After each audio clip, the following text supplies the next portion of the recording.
Hello everyone, welcome to Radiology cases tutorial. Today we are going to discuss the ultrasound of abdomen. In this video we are going to discuss the small bowel abnormalities along with their ultrasound features. So first of all we are going to discuss the small bowel anatomy. Small bowel consists of 5 hypoechoic and hyperechoic alternating layers, and here we can see this one is the filled small bowel and this one is the non-filled small bowel, and here we can see the innermost layer, which is the mucosal surface, and it is hyperechoic, and this mucosal surface is surrounded by the deep mucosa and muscularis, and it is hypoechoic, and above this hypoechoic layer is the submucosa, which is hyperechoic, and this hyperechoic submucosa is further covered up with the muscularis propria, and it is also hypoechoic, and this muscularis propria is further covered up with the echogenic layer, which is serosa.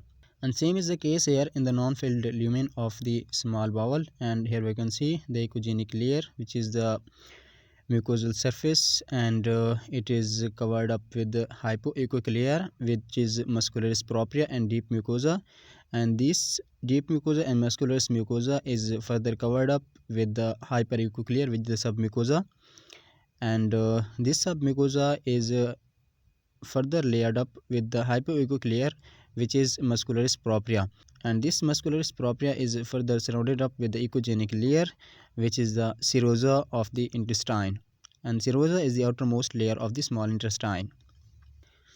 First of all we are going to discuss small bowel obstruction. It is the most common intestinal abnormalities seen on the ultrasound. On ultrasound, small bowel obstruction shows a dilated bowel loop which measures about greater than 3 cm, and it also shows a peristalsis, but the peristaltic movement are to and fro or the whirling appearance of interluminal contents, and it may also show the adjacent fluid collection.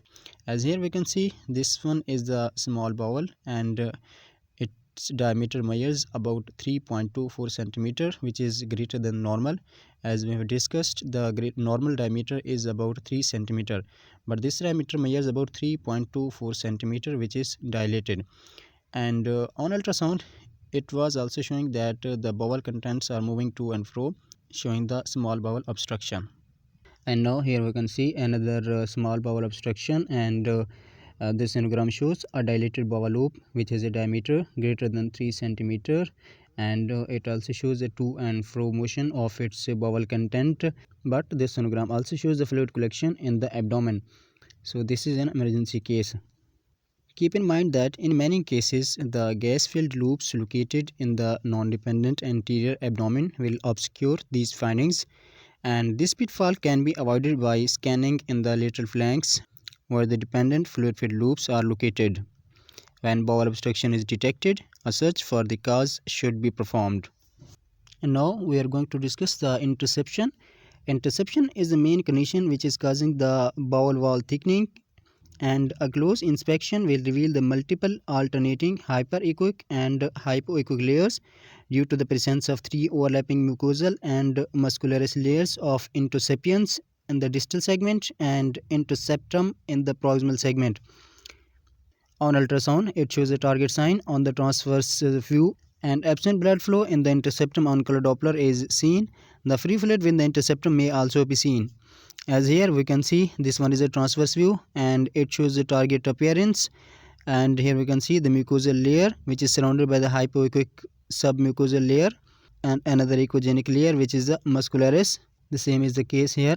As here we can see, this one is a longitudinal view, and it also shows the intersepiens in the distal segment and interseptum in the proximal segment of the small intestine. And now we are going to discuss a small bowel lymphoma.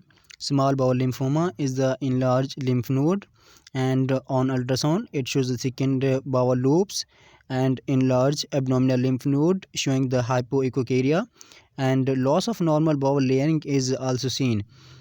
As here we can see, this one is the small bowel and it shows the thickening of the small bowel, and adjacent to this is a hypoechoic well defined area. This one is a enlarged lymph node and it has the preserved fatty hilum, and this one is a transverse view and it shows the echogenic material within the lumen of the bowel. Here we can see the markably thickness of the small bowel. So this thickness is due to the small bowel lymphoma, which is seen in this longitudinal view. And now we are going to discuss the periintestinal abscess. Periintestinal abscess shows the thickening of the small bowel on ultrasound, and it also shows the irregular fluid collection along the side wall of the intestine. As here we can see the fecal loaded small intestine, and it shows markedly thickness of its bowel wall, and it also shows the hypoechoic area, which is the periintestinal abscess, and it has a lobulated margins. And same is the case here. We can see the fecal loaded bowel loop with the thickened wall, and it also shows the hypoechoic material, and this hypoechoic material is the periintestinal abscess. And now we are going to discuss the small bowel polyp. Small bowel polypoid masses cannot be visualized easily on ultrasound, and it can be seen when the patient is very thin or the polyp is very large. On ultrasound, it shows the distinct solid rounded masses projecting into the lumen. Typically, they are hypoechoic with the potential bright outer rim, and it also shows the internal blood flow on the color Doppler. As here we can see, this one is the transverse view, and this one is a longitudinal, and this one is a color Doppler view of the small bowel. And here we can see the thickness of the small bowel and a hypoechoic lesion in the lumen of the small intestine. And same is the case here. We can see the small bowel, which shows a hypoechoic lesion within the lumen of the small intestine.